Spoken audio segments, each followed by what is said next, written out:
এই রমজানে ভিন্ন স্বাদের এই রেসিপিটি কিন্তু আপনার ইফতার টেবিলে রাখতে পারেন। এই রেসিপিটি বানানো খুবই সহজ। হ্যালো এভরিওয়ান, আসসালামু আলাইকুম। আজকের পর্বে আপনাদের সাথে শেয়ার করব ডিম চপ রেসিপি। খুব সহজ প্রসেসগুলোই আপনাদের সাথে শেয়ার করব। আশা করি আপনারা খুব সহজেই ডিম চপ বানাতে পারবেন খুব পারফেক্টভাবে।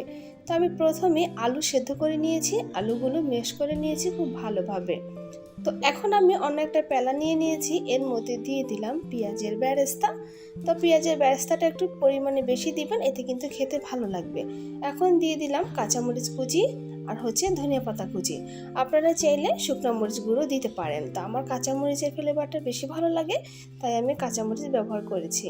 তো দিয়ে দিয়েছি লবণ। এরপরে কিন্তু আমি খুব ভালোভাবে হাতের সাহায্যে মেখে নিচ্ছি সবগুলো উপকরণ। খুব সুন্দরভাবে কিন্তু এগুলো মিশিয়ে নিতে হবে ভালোভাবে। এরপরে আমি ম্যাশ করা আলুর সাথে কিন্তু সব কিছু মিশিয়ে নিব, মানে মেখে নেওয়া এই মশলাগুলো খুব ভালোভাবে মেখে নিব। যে কথাটি না বললে নয়, আমার প্রিয় কলিজার ভাই এবং আপুরা, দয়া করে আমার ভিডিওটি ফুল দেখে যাবেন আর একটা লাইক দিয়ে দেখা শুরু করে দিবেন। আর আজকে যারা আমার ভিডিওতে নতুন, আপনাদের যদি আমার ভিডিওটি ভালো লেগে থাকে তাহলে লাইক কমেন্ট শেয়ার করে দিবেন।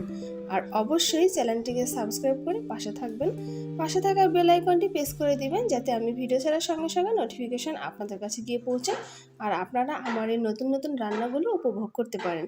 তো কথা বলতে বলতে কিন্তু আমার আলুটা প্রায় রেডি হয়ে গিয়েছে। এখন আমি ডিম সিদ্ধ করে নিয়েছি 3টা, আপনারা আপনাদের পরিমাণ মতো সিদ্ধ করে নেবেন। তো আমি ডিমগুলো খুব ভালোভাবে কেটে নিয়েছি। একটা ডিম থেকে আমি 4টা আলু চপ তৈরি করব। তো এখন আমি কিছুটা আলু হাতে নিয়ে নিচ্ছি, তো আপনারা দেখতেই পাচ্ছেন। তো এখন একটু হাতের সাহায্যে, আঙুলের সাহায্যে মাঝখান দিয়ে একটু চ্যাপটা করে নিয়ে তারপর ডিমটা আমি বসিয়ে দিব আলুর মাঝখানে। তারপর আমি আঙুলের সাহায্যে কিন্তু খুব ভালোভাবে ডিমটাকে ঢেকে দেওয়ার চেষ্টা করব যতটা সম্ভব। এরপর ডিমের একটা শেপ করে নিব। তো দেখতেই পাচ্ছেন আমি 2 হাতের তালুর সাহায্যে কিন্তু খুব সুন্দর করে ডিম চপটা রেডি করে নিলাম।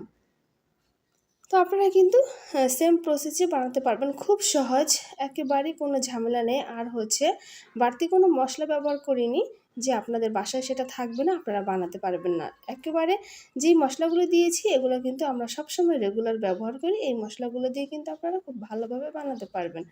তো আপনারা একটু খেয়াল করে দেখবেন যে ডিম চপটা আমি কীভাবে রেডি করলাম, আলুর মধ্যে কিভাবে ডিমটা বসালাম। তো আমি প্রথম ধাপ কিন্তু এগিয়ে গেলাম, এখন দ্বিতীয় ধাপ শুরু। এখন আমি একটা প্যালার মধ্যে ডিম ফেটিয়ে নিয়েছি সামান্য পরিমাণে একটু লবণ দিয়ে। এখন ডিম চপগুলো এই ডিমের মধ্যে চুবিয়ে তারপর কিন্তু আমি এই বিস্কুটের গুঁড়ার সাথে খুব ভালোভাবে কুক করে নিব।